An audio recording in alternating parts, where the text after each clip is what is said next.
were sitting around Germ's apartment on the weekends by the porthole, just drinking beers on the weekends and talking about starting a business together as like a 10-year plan. And I definitely may have been the one that kind of pushed that part of it. Like, okay, like, are we doing this or aren't we doing this? Like, throw a hat down in the middle of the coffee table. Like, you putting in your $200 or are you not, kind of thing. Kind of vividly remember talking about the name of what the name of the company would be.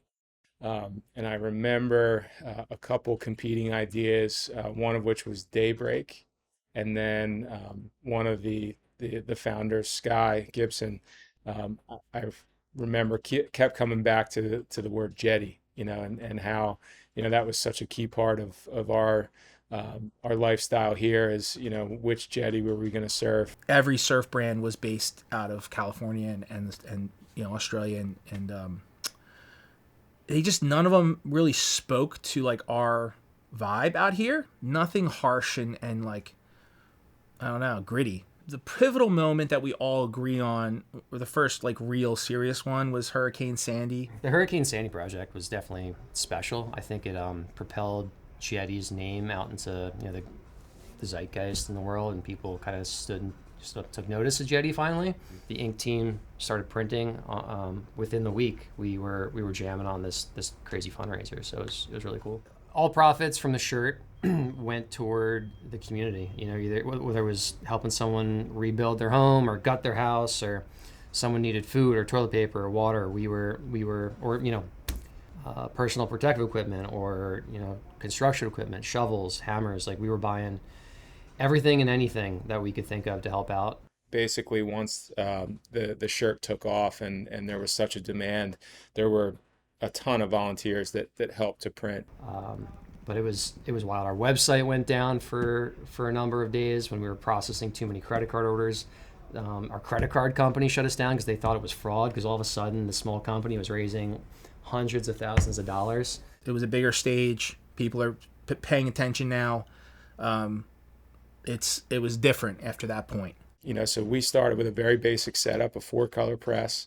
Our first exposure unit, which is the light source that allows you to make screens, was a parking lot halogen lamp underneath a piece of glass and 2 sawhorses. The fundamentals haven't changed. The equipment has gotten a lot better.